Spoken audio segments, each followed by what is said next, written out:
Some of the things I'm saying here are not popular opinions. How is it that you make a law? If a woman steals this, she should die. If a man steals the same thing, nobody talks about that. And when you want to do, he said there's no place in the law now that says a man should be punished for doing this. That the law only mentioned woman.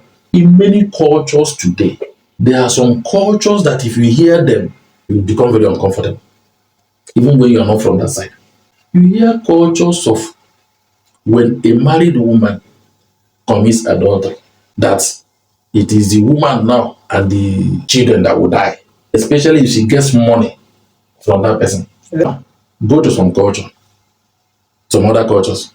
Some will tell you if she commits adultery and gets money from the man, and that if she use that money to cook in the house, that the husband will die. First male child and first daughter or what or something, with the husband will die.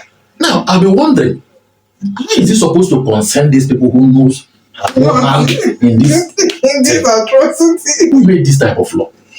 Oh my God. But these are the things we face in some of the cultural practices we believe in.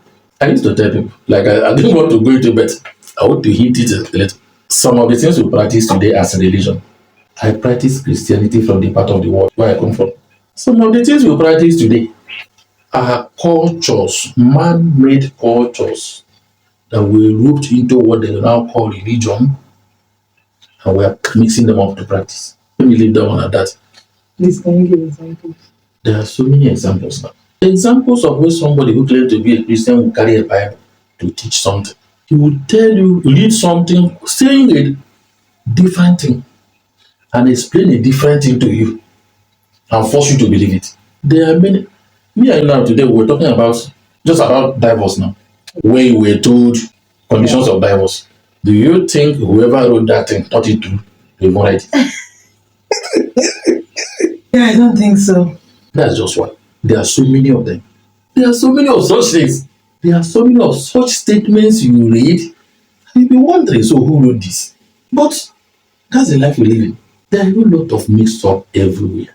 Whatever thing you choose to believe, whatever thing you are being taught, whatever thing you are believing in, please Use your common sense. use your common sense.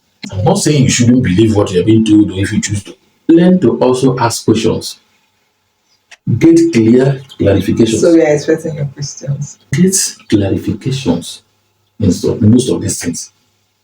If you don't, it will be difficult to, because you will start practicing what you can't even tell yourself why you're doing it. There are many religious practices today that people do that has no foundation. They don't even know why they are doing it. They are being told to do it and they are doing it.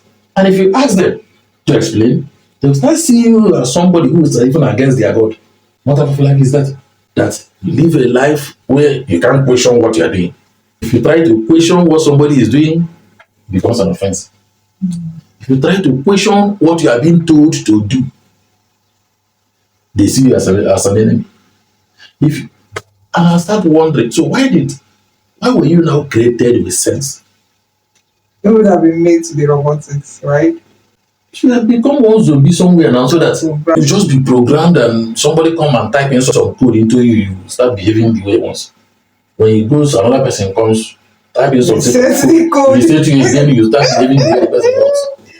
Oh my word.